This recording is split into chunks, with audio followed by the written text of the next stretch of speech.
অপকৌশল নেওয়ার কারণে বিএনপি দিন দিন দুর্বল হচ্ছে, বলছেন ওবায়দুল কাদের। উপজেলা নির্বাচন এখন উপজেলায় পরিণত হয়েছে, বলছেন আব্দুস সালাম। জানাবো ফিলিস্তিনকে স্বীকৃতি দেবে ইউরোপীয় ইউনিয়ন। গরমে যাত্রীর কাছ থেকে পানি খেয়ে রিকশা খোয়ালেন চালক। এবং সর্বশেষ জানাবো দেশ জুড়ে তাপপ্রবাহ, শিক্ষা প্রতিষ্ঠানের ছুটির বিষয় এক এক সময় এক এক সিদ্ধান্ত। শুনছিলেন সংবাদ শিরোনাম, এবারে বিস্তারিত। অপকৌশল নেওয়ার কারণে বিএনপি দিন দিন দুর্বল হচ্ছে, বলছেন ওবায়দুল কাদের। জনকল্যাণের রাজনীতি বাদ দিয়ে অপকৌশল গ্রহণ করায় বিএনপি দিন দিন সাংগঠনিকভাবে আরো দুর্বল হয়ে যাচ্ছে বলে মন্তব্য করেছেন আওয়ামী লীগের সাধারণ সম্পাদক ওবায়দুল কাদের। তিনি বলেন, বিএনপি রাজনৈতিক দল হিসেবে গণরাজনীতিতে নতুন কোনো মাত্রা যোগ করতে পারছে না, তাই বিএনপি মহাসচিব মির্জা ফখরুল ইসলাম আলমগীর নিয়মিত গণমাধ্যমে একই গীত গেয়ে চলেছেন। প্রতিনিয়ত অত্যাচার, নির্যাতনের মিথ্যা ও ভিত্তিহীন গল্পের অবতারণা করছেন। বিএনপির সমালোচনা করে ওবায়দুল কাদের বলেন, জনগণের জন্য রাজনৈতিক কোনো কর্মসূচি দেওয়ার ব্যর্থতা ঢাকার জন্য তারা অপকৌশল অবলম্বন করছে। সন্ত্রাসী দল বিএনপি নেতারা নিজেদের অত্যাচারিত নির্যাতিত দেখিয়ে সিম্প্যাথি কার্ড খেলার অপচেষ্টা করছে। প্রধানমন্ত্রী শেখ হাসিনার নেতৃত্বে আওয়ামী লীগ সরকার সুদৃঢ় অবস্থানে রয়েছে জানিয়ে সরকারের সড়ক পরিবহন ও সেতুমন্ত্রী ওবায়দুল কাদের বলেন, বিভিন্ন দেশ ও সংস্থা এবং তাদের নেতারা সফল রাষ্ট্রনায়ক শেখ হাসিনাকে পঞ্চমবারের মতো প্রধানমন্ত্রী নির্বাচিত হওয়ার উষ্ণ অভিনন্দন জানিয়েছেন এবং তার সরকারকে স্বীকৃতি দিয়েছেন। এখন অস্তিত্ব সংকটে থাকা বিএনপি সরকারের অস্তিত্ব নিয়ে কথা বলছে। আওয়ামী লীগ সাধারণ সম্পাদক বলেন, বিএনপি নেতারা টিকে থাকার জন্য সর্বদা মিথ্যা, বানোয়াট ও রাজনৈতিকভাবে উদ্দেশ্যপ্রণোদিত বক্তব্য উপস্থাপনের মাধ্যমে রাজনীতিতে কৃত্রিম সংকট তৈরির অপচেষ্টা করছেন। তাদের বোঝা উচিত, বিরোধী দল নয় বরং রাষ্ট্রবিরোধী কর্মকাণ্ড নিয়ন্ত্রণে সরকারকে কাজ করতে হবে। সুতরাং নিজেদের নেতাকর্মীদের রাষ্ট্রবিরোধী ও সন্ত্রাসী কর্মকাণ্ড থেকে নিবৃত রাখাটাই বিএনপির জন্য শ্রেয় হবে।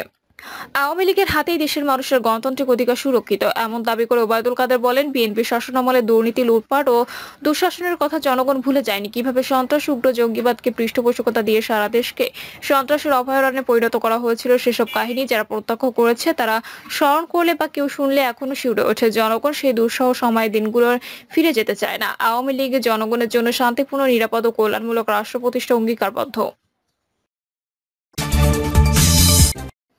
উপজেলা নির্বাচন এখন উপজেলায় পরিণত হয়েছে, বলছেন আব্দুস সালাম।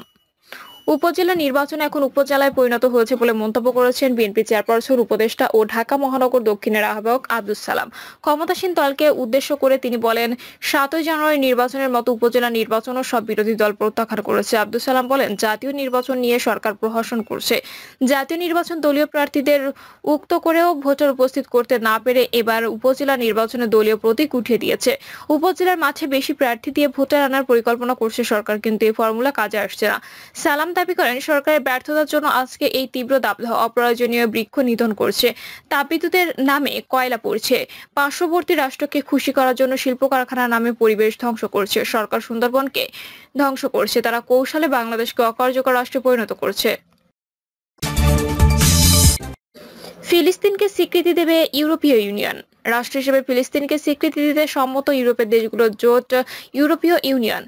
আশা করা হচ্ছে আগামী মে মাসে শেষ হওয়ার আগেই জোটের অধিকাংশ দেশ ফিলিস্তিনকে স্বীকৃতি দেবে। ইউরোপীয় ইউনিয়নকে পররাষ্ট্রনীতি বিভাগের প্রধান জোসেফ বরেল সাংবাদিকদের তথ্য জানিয়েছেন। বিশ্বের বৃহত্তম অর্থনৈতিক জোট ওয়ার্ল্ড ইকোনমিক ফোরামের বিশেষ সম্মেলন চলছে সৌদি আরবের রাজধানী রিয়াদে। ইউরোপীয় ইউনিয়ন প্রতিনিধি হিসেবে সেই সম্মেলনে যোগ দিতে এসেছেন বরেল। সম্মেলনের অবসরে সাংবাদিকদের সঙ্গে মত বিনিময়কালে বরেল বলেন, ইউরোপীয় ইউনিয়নের সদস্য স্পেন, আয়ারল্যান্ড, মাল্টা এবং স্লোভেনিয়া এক্ষেত্রে সবচেয়ে এগিয়ে।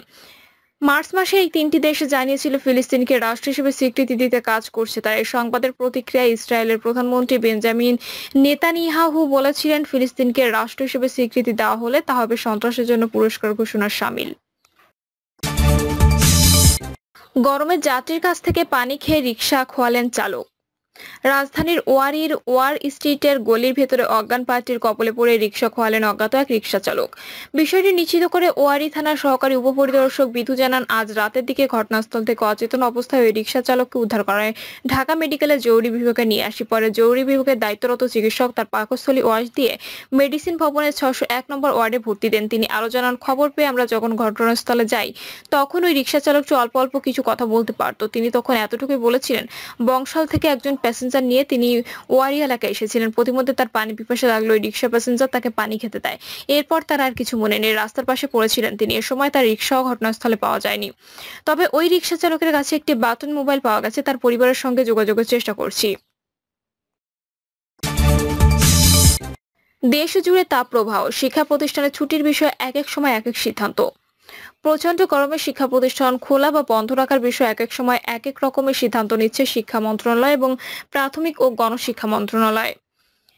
ছুটি ঘোষণা দিয়ে দুই মন্ত্রণালয়ের মধ্যে সমন্বয়হীনতা রয়েছে। শেষ পর্যন্ত বিষয়টি হাইকোর্ট পর্যন্ত গড়িয়েছে। হাইকোর্ট গতকাল এক আদেশে দেশের সব প্রাথমিক ও মাধ্যমিক বিদ্যালয়, উচ্চ মাধ্যমিক বিদ্যালয়, কলেজ, মাদ্রাসা ও কারিগরি শিক্ষা প্রতিষ্ঠান আগামী 2রা মে পর্যন্ত বন্ধ রাখতে নির্দেশ দিয়েছেন।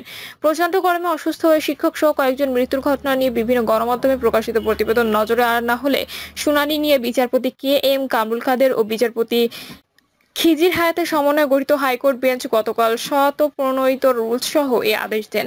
আদালতে আদেশের পর সব সরকারি প্রাথমিক বিদ্যালয়, শিশু কল্যাণ ট্রাস্টের বিদ্যালয় ও উপানুষ্ঠানিক শিক্ষা ব্যুরো, লার্নিং সেন্টার আগামী বৃহস্পতিবার পর্যন্ত বন্ধ থাকবে বলে জানায় প্রাথমিক ও গণশিক্ষা মন্ত্রণালয়। তবে শিক্ষা মন্ত্রণালয় ছুটির বিষয়ে যে নির্দেশনা দিয়েছে তা কিছুটা ভিন্ন। তাদের ঘোষণা অনুযায়ী দেশের 27টি জেলায় মাধ্যমিক স্কুল, কলেজ, মাদ্রাসা ও কারিগরি শিক্ষা প্রতিষ্ঠান মঙ্গলবার বন্ধ থাকবে। এর পরদিন বুধবার মে দিবসে সরকারি ছুটি রয়েছে। শিক্ষা মন্ত্রণালয়ের একজন কর্মকর্তা গতকাল সন্ধ্যায় বলেন, আদালতে লিখিত আদেশ পাওয়ার পর নতুন কোনো সিদ্ধান্ত হলে তা জানিয়ে দেওয়া হবে। হাইকোর্টের আদেশের বিরুদ্ধে আপিল করার ইঙ্গিত দিয়েছেন শিক্ষামন্ত্রী মহিবুল হাসান চৌধুরী। গতকাল বিকেলে ঢাকায় এক অনুষ্ঠানে তিনি সাংবাদিকদের বলেন, আদালতে লিখিত নির্দেশনা পেলে তারা এ বিষয়ে যথাসময়ে সিদ্ধান্ত নেবেন। পবিত্র রমজান ও ঈদের ছুটি শেষে 21শে এপ্রিল শিক্ষা প্রতিষ্ঠান খোলার কথা ছিল, কিন্তু ছুটি শেষ না হতে দেশ জুড়ে তীব্র তাপপ্রবাহ শুরু হয়, যে কারণে শিক্ষা প্রতিষ্ঠানের ছুটি আরও এক সপ্তাহ বৃদ্ধি করা হয়েছিল। দীর্ঘ ছুটি শেষে প্রাথমিক থেকে উচ্চ মাধ্যমিক স্তরের শিক্ষা প্রতিষ্ঠানগুলো গত রোববার খুললে উপস্থিতি তুলনামূলকভাবে কম ছিল। তবে প্রচন্ড গরমে অনেক বিদ্যালয়ে বেশ কিছু শিক্ষার্থী অসুস্থ হয়ে পড়ে। এরপর রোববার রাতে শিক্ষা মন্ত্রণালয় ঘোষণা দেয়, ঢাকা সহ 5 জেলায় সোমবার মাধ্যমিক স্কুল, কলেজ, মাদ্রাসা ও কারিগরি শিক্ষা প্রতিষ্ঠান বন্ধ থাকবে। তবে শিক্ষা মন্ত্রণালয় এমন সিদ্ধান্তের কথা জানালেও প্রাথমিক ও গণশিক্ষা মন্ত্রণালয় প্রাথমিক বিদ্যালয়ে শ্রেণী কার্যক্রম চলবে বলে জানায়। প্রচন্ড গরমের মধ্যে প্রাথমিক বিদ্যালয় খোলা রাখা নিয়ে শিক্ষাবিদ ও অভিভাবকদের অনেকে ক্ষোভ প্রকাশ করেছেন। কেউ কেউ সামাজিক যোগাযোগ মাধ্যম ফেসবুকে প্রাথমিক ও গণশিক্ষা মন্ত্রণালয়ের সিদ্ধান্ত নিয়ে প্রশ্ন তোলেন। শিক্ষাবিদরা বলছেন, অসহনীয় এই তাপপ্রবাহের মধ্যে শিশুদের স্বাস্থ্য ঝুঁকির বিষয়টি বিবেচনা করতে হবে।